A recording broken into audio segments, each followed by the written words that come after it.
Happy morning. Welcome to Sharmi's கிச்சனுங்க.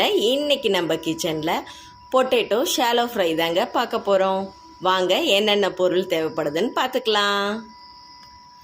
பாருங்கள், நான் இன்றைக்கி 2 பொட்டேட்டோ எடுத்து கட் பண்ணி இவ்வளோ தின்னாக கட் பண்ணிக்கோங்க. இந்த சைஸ் கட் பண்ணிங்கன்னா போதுங்க. இதை கட் பண்ணி வாட்டரில் நல்லா சோப் பண்ணி வைங்க, இல்லாட்டி கலர் சேஞ்ச் ஆகிடுங்க. இப்போ மிக்சிங்க்கு என்னென்ன பவுடர்னு தேவைன்னு பார்த்துடலாங்க. 1/4 டீஸ்பூன் மஞ்சள் பொடி எடுத்துக்கோங்க, 1/2 ஸ்பூன் மிளகாய் பொடி, 1/2 ஸ்பூன் கறி மசாலா எடுத்துக்கோங்க, தேவைக்கேற்ப உப்பு, 1 ஸ்பூன் பார்த்திங்கன்னா அரிசி மாவு எடுத்துக்கோங்க, கடலை மாவு 2 ஸ்பூன் எடுத்துக்கோங்க. நம்ம பொட்டேட்டோ யூஸ் பண்ணுறதுனால பெருங்காயத்தூள் கொஞ்சம் எடுத்துக்கோங்க, 1 கொத்து கருவேப்பிலைங்க. வாங்க இப்போ நம்ம நல்லா மிக்ஸ் பண்ணிக்கலாம். ஒரு பவுல் எடுத்து இதெல்லாம் மிக்ஸ் பண்ணிக்கலாங்க.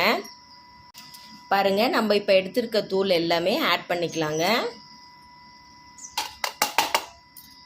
ஆட் பண்ணிவிட்டு கருவேப்பிலை 1 கொத்தியும் ஆட் பண்ணிக்கலாங்க. இது நல்ல ஃப்ளேவர் கொடுக்குங்க நம்ம பொட்டேட்டோ ஃப்ரைக்கு. இப்போ கொஞ்சமாக வாட்டர் ஆட் பண்ணி நல்லா மிக்ஸ் பண்ணிக்கலாங்க.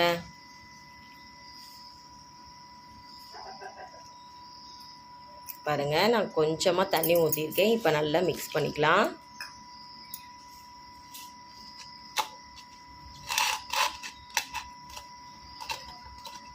பாருங்கள், இப்போ நல்லா நான் மிக்ஸ் பண்ணிட்டேங்க. இப்போ நம்ம பொட்டேட்டோ ஸ்லைசஸ் இருக்கு இல்லைங்களா, அதை எடுத்து நல்லா இந்த கோட்டிங்கை போட்டு தடவி வச்சிடலாங்க.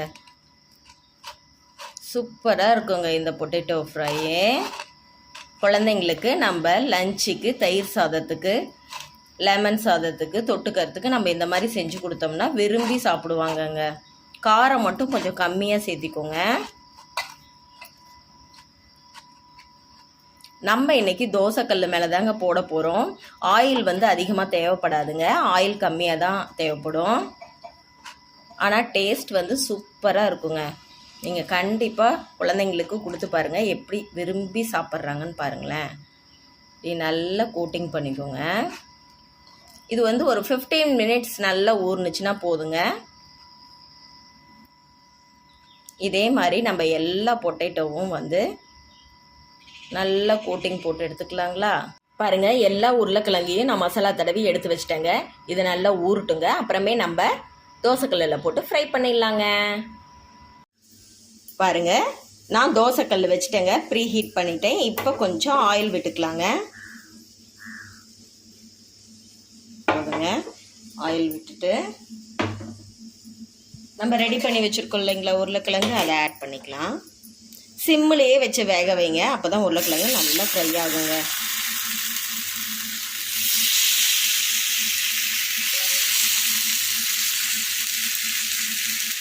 நல்ல டேஸ்ட்டாக இருக்கும். கண்டிப்பாக குழந்தைங்களுக்கு செஞ்சு கொடுங்க. நம்ம உருளைக்கிழங்கு பொரியல் பண்ணுறதை விட இப்படி பண்ணி கொடுத்தோம்னா குழந்தைங்க விரும்பி சாப்பிடுவாங்கங்க. நம்ம கட் பண்ணும் போது மட்டும் கொஞ்சம் தின்னாக கட் பண்ணுங்க, அப்போ தான் உருளைக்கிழங்கு சீக்கிரம் வேகுங்க. பாருங்கள், இது நல்லா 1 சைடு வேகட்டுங்க. அப்புறமே நம்ம திருப்பி போட்டுக்கலாங்க. பாருங்கள், இப்போ ஓரளவுக்கு நல்லா குக்காக இருக்குங்க. நம்ம இப்போ திருப்பி விட்டுடலாங்க.